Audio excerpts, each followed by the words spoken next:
Muito bom dia, seja bem-vindo ao nosso Reflexão e Vida desta terça-feira. Estamos aqui para mais uma vez compartilhar a poderosa e preciosa palavra de Deus.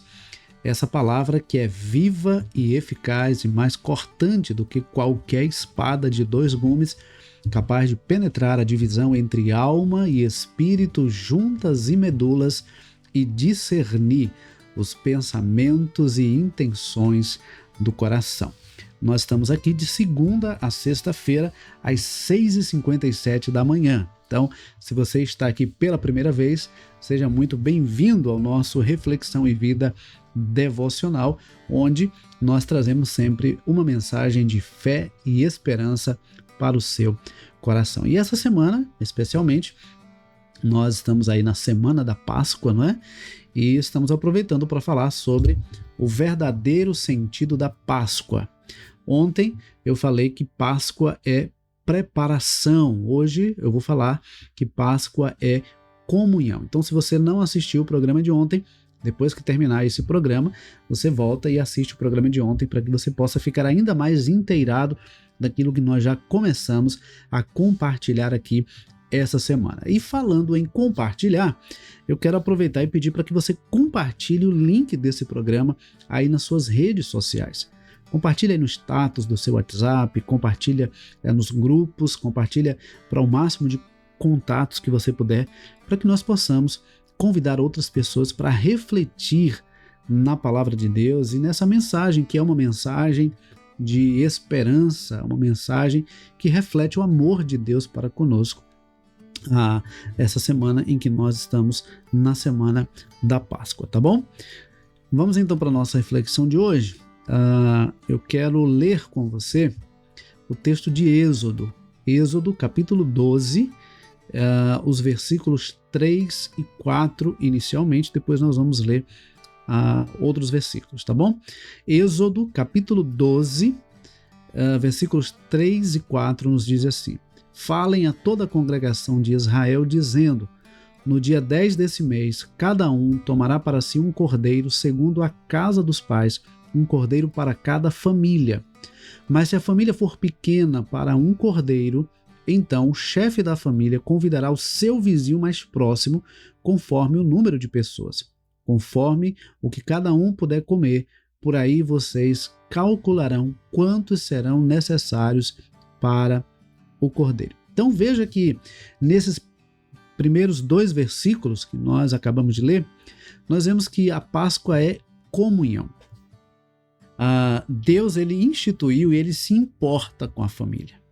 Por isso que nós vemos no momento da celebração da Páscoa, no momento da instituição da celebração da Páscoa, o Senhor mais uma vez valoriza e destaca a importância da família. Assim como lá no início da criação, Deus criou ali Adão, depois criou Eva, e a partir deles houve então o povoamento da terra. Nós vemos depois em Noé e sua família a restauração do projeto de Deus para a humanidade. Nós vemos Jesus começando o seu ministério num casamento. Então, toda a Bíblia, eu lembro que nós tínhamos um colega no seminário que ele dizia que a Bíblia de Gênesis e Apocalipse falava sobre família. E realmente o Senhor tem um carinho especial pela família, por essa instituição que foi a primeira instituição que Deus criou. Deus criou a instituição da família muito antes, inclusive, de criar a igreja, de instituir a igreja. Então veja como a família é importante. A família é o lugar onde nós devemos viver os princípios da palavra de Deus, onde nós devemos viver os propósitos de Deus para a nossa vida, e a primeira escola que nós temos é a nossa família. Então, nós vemos aqui no texto que nós acabamos de ler, o Senhor dizendo que eles deveriam tomar um cordeiro segundo a casa dos pais, um cordeiro para cada família. Mas uma coisa interessante é que ele diz assim, olha, se a família for pequena para um cordeiro, então o chefe da família vai convidar o vizinho mais próximo, conforme o número de pessoas. Então, se a família fosse pequena, 2, 3 pessoas, então ia convidar o vizinho mais próximo. Ele tinha ali um cordeiro e ele ia convidar o vizinho mais próximo. E digamos que na casa do vizinho mais próximo tivesse ali mais 2 ou 3 pessoas. Então 6, 7, 8 pessoas. Então, qual vai ser o tamanho do cordeiro que a gente vai precisar sacrificar para alimentar essas pessoas, de acordo com o que cada um iria comer, para que todos pudessem se alimentar fartamente. Então nós vemos aí o cuidado de Deus fazendo com que a família fosse preservada e mostrando também a importância da família naquele momento em que o povo estava saindo da escravidão do Egito. O povo estava saindo da escravidão do Egito, mas não podia esquecer a importância da família. Ninguém podia ficar para trás. Ninguém podia ser esquecido. Ninguém podia ser desprezado. Então, aquela refeição, que seria a refeição da Páscoa, ela deveria ser comida pelos membros da família e, caso a família fosse pequena, convidando ali o vizinho mais próximo. Então, veja que Deus ele estava mostrando o seu propósito eterno de preservar a família. E como a família muitas vezes é bombardeada, porque o inimigo das nossas almas, ele sabe muito bem que a sociedade é um reflexo das famílias. A igreja é um reflexo das famílias. Famílias fortes, igreja forte. Famílias fortes, sociedade forte. Famílias fracas, igreja e sociedade fracas. Então, a família é a célula máter da sociedade. A família é o lugar onde nós aprendemos as primeiras coisas e onde nós somos formados e preparados para a vida. Então, nem mesmo aquela situação ali de apreensão ou de medo, onde aquelas pessoas estariam deixando o Egito, eles deveriam se esquecer dos membros de sua família. Isso serve de lição para nós também, porque não há situação que justifique esquecermos um membro da nossa família, deixarmos para trás, abandonarmos, negligenciarmos, sermos omissos em relação ao cuidado com a nossa família. A palavra diz que se nós não cuidamos dos da nossa casa, nós somos piores do que os incrédulos. Tudo começa em casa. Não adianta ter um belo discurso lá fora, cuidar de muita gente lá fora e não cuidar da própria casa, não cuidar da própria família. Tudo começa com a família. E é interessante, você já deve ter percebido isso, que dentro de casa as pessoas nos conhecem como nós realmente somos. Dentro de casa não dá para usar máscaras. Dentro de casa não dá para usar fingimentos. As pessoas nos conhecem como nós realmente somos. Nosso cônjuge, nossos filhos, nossos irmãos, nossos pais, eles nos conhecem como nós verdadeiramente somos. Tem pessoas que conseguem colocar uma aparência de piedade, uma fachada de santidade e conquistar as pessoas lá fora e receber o aplauso das pessoas lá fora, mas serem completamente reprovadas dentro de casa. E deixa eu dizer uma coisa para você nessa manhã. De nada adianta ter sucesso lá fora e ser um fracasso dentro de casa. De nada adianta ter sucesso na vida profissional, ter sucesso na vida acadêmica, ter sucesso na vida financeira e ser um fracasso na vida familiar. Até porque, mais cedo ou mais tarde, a forma como vivemos a família, a forma como lidamos com a família, vai se refletir nas demais áreas da nossa vida, ok? Então, uma coisa que a gente vai perceber também é que quando o Senhor institui a Páscoa, ele orienta também para que todas as vezes que ela fosse celebrada e os filhos perguntassem sobre que ritual era aquele, os pais deveriam dizer para os filhos o significado daquele ritual. A gente vai ver isso nos versículos 24 a 27. Vamos ler? Êxodo, capítulo 12, versículos 24 a 27, nos diz assim: Portanto, guardem isso por estatuto para vocês e para os seus filhos para sempre. E quando estiverem na terra que o Senhor lhes dará, como prometeu, observem este rito. E quando seus filhos perguntarem que rito é esse, respondam: é o sacrifício da Páscoa ao Senhor, que passou por cima das casas dos filhos de Israel no Egito, quando matou os egípcios e livrou as nossas casas. Então o povo se inclinou e adorou. Então veja que o próprio Senhor, ele orienta o seu povo para que quando eles celebrassem e os filhos perguntassem o que era que significava aquele ritual, aquele memorial, eles pudessem falar para os seus filhos, testemunhar para os seus filhos, para que eles aprendessem o significado daquilo que eles estavam fazendo. Se nós não entendemos o significado daquilo que estamos fazendo, aquilo se torna um mero ritualismo. E Deus não está em busca de ritualismos, Ele está em busca de compromisso, de comunhão, de culto racional. Interessante que o apóstolo Paulo, quando escreve aos Romanos, no capítulo 12, versículo 1, ele diz assim: rogo-vos, pois, irmãos, pela compaixão de Deus, que apresenteis os vossos corpos como sacrifício vivo, santo e agradável a Deus, que é o vosso culto racional. O Senhor Jesus, ao conversar com a mulher samaritana, ele foi questionado sobre qual seria o lugar da adoração. Se em Jerusalém, se no Monte Gerizim, onde seria o lugar da adoração? E o Senhor diz que a questão não estava no lugar, porque o Pai procura verdadeiros adoradores, aqueles que o adorem em espírito e em verdade. Então, o que realmente importa para o Senhor não é o ritual, mas é o memorial. Não é o cerimonialismo, mas é o compromisso, a intimidade, o relacionamento com Deus. Então, o culto racional não é um culto desprovido de emoções. Não é um culto frio, não. É um culto com entendimento. Eu sei o que eu estou fazendo. Eu sei por que eu estou cantando. Eu sei por que eu estou levantando a mão. Eu sei por que eu estou pregando dessa forma, ou ouvindo esse tipo de pregação. Eu sei o porquê eu estou indo à frente, ou porquê eu cultuo da forma como eu estou cultuando. Eu tenho entendimento. Eu sei o que eu estou fazendo. Eu não estou ali movido pela emoção, eu não estou ali movido por uma situação de êxtase, eu estou consciente do que eu estou fazendo. Então isso é um culto racional, é um culto com entendimento. Eu sei o que eu estou fazendo, por que eu estou fazendo e para que eu estou fazendo e principalmente para quem eu estou fazendo. Uma coisa importante a se destacar aqui é que o foco estava no Senhor. Por isso, eles dizem assim, olha, este é o sacrifício da Páscoa ao Senhor.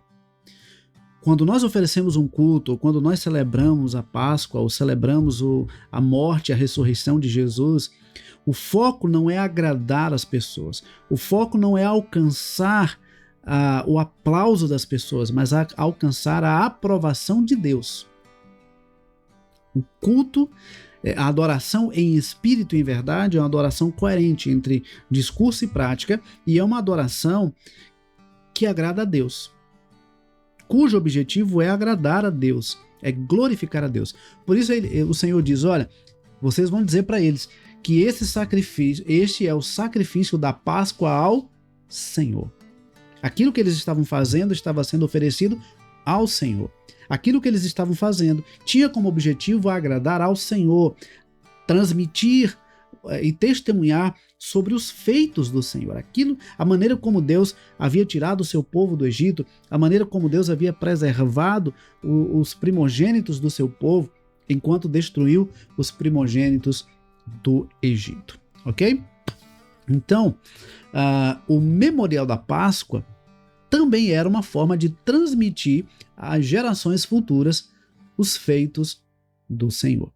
Eu gosto e sempre cito o texto de Provérbios 22:6, quando o sábio diz assim, ensina a criança no caminho em que deve andar, e ainda quando envelhecer, não se desviará dele. Uma coisa que a gente percebe, e você pode ler inclusive depois, Deuteronômio capítulo 6, para que você entenda a importância que nós pais temos de ensinar os nossos filhos acerca das coisas de Deus. Então a própria instituição da Páscoa, a maneira como Deus estava instituindo a Páscoa e a maneira como ela devia ser celebrada, levava em consideração a comunhão que precisava ter entre os membros da família e a comunhão que os membros da família deveriam ter com Deus. E o conhecimento que os membros daquela família deveriam ter acerca de Deus e do que Deus já havia feito na história do seu povo. Então imagine, todas as vezes, né, quando a Páscoa era celebrada anualmente, eles transmitiam para os seus filhos o porquê daquela celebração, o que significava aquela celebração, e eles então aprendiam sobre como Deus havia agido na história do seu povo. Ok? Então, nós hoje temos uma grande responsabilidade diante de Deus em relação aos nossos filhos e em relação aos nossos familiares. Nós não podemos negligenciar esse nosso papel de testemunhar do Senhor e daquilo que Ele fez e daquilo que Ele faz nas nossas vidas. Então, a minha pergunta nessa manhã é: que tipo de comunhão nós temos tido com a nossa família? Que tipo de comunhão nós temos vivido com a nossa família? E que tipo de relacionamento nós temos levado a nossa família a ter com Deus? Qual foi a última vez que você orou com os seus filhos, com o seu cônjuge? Qual foi a última vez que você fez um culto doméstico? São coisas para nós refletirmos, porque não basta orar pelos nossos filhos, é preciso orar com os nossos filhos. Não basta falar dos nossos filhos para Deus, é preciso falar de Deus para os nossos filhos. Então, quando o Senhor está instituindo ali a Páscoa, a celebração da Páscoa, eles estavam também mostrando a importância da família e o quanto Deus deseja preservar a família e fortalecer a família, porque famílias fortes, povo forte. Famílias fortes, igreja forte. Famílias fortes, sociedade forte. Então, que nós possamos nessa manhã refletir sobre como anda a nossa casa, sobre como anda a nossa família. Eu disse agora há pouco, de nada adianta conseguir sucesso na vida profissional, na vida familiar, na vida profissional, na vida financeira, na vida acadêmica e sermos um fracasso na nossa casa, sermos um fracasso na nossa família. A instituição mais importante é a nossa família. Por isso nós devemos conduzir a nossa família nos caminhos do Senhor e devemos ter Deus na nossa casa, na nossa família, para que Ele reine em nosso meio, tá bom? Então, Páscoa é comunhão. Mas não deixe para ter comunhão com a sua família só na Semana Santa, só no momento de celebrar a Páscoa. Não, tenha comunhão. Ter comunhão não é estar junto o tempo todo, mas é reconhecer a importância, o valor e se importar com cada membro da família. Tem pessoas que só gostam de ser bem tratadas, lembradas, mas não lembram dos seus familiares, não lembram dos seus entes queridos, né? Às vezes tem alguém que está ali passando por um problema, às vezes um problema financeiro, às vezes um problema de saúde, às vezes está passando por alguma dificuldade no ambiente de trabalho e ninguém tá ligando, ninguém está se importando, né? Às vezes a pessoa só cobra, né? Ah, você nunca mais veio aqui em casa, você nunca mais me ligou, você nunca mais me mandou uma mensagem. Mas a questão é, qual foi a última vez que você ligou, que você se importou, que você visitou? Qual foi a última vez que você demonstrou importância para a sua família? A família é onde tudo começa. E a família é também um ambiente onde Deus deseja reinar e demonstrar o seu amor para conosco. Páscoa é comunhão. Comunhão com Deus, comunhão com a família, para que o nome de Deus seja glorificado, tá bom? Que Deus nos abençoe, que Deus nos conceda uma ótima terça-feira e, se Deus nos permitir, amanhã, 6h57 da manhã, nós estaremos mais uma vez trazendo uma mensagem de fé e esperança para o seu coração. Essa semana falando sobre o verdadeiro sentido da Páscoa. Se você não assistiu o programa de ontem, aproveita agora, volta e assiste o de ontem. E não esquece de compartilhar o link desse programa aí nas suas redes sociais, tá bom? Se você não está inscrito, aproveita também para se inscrever aqui no nosso canal. Deus abençoe, Deus nos conceda um ótimo dia e até amanhã, se Deus quiser.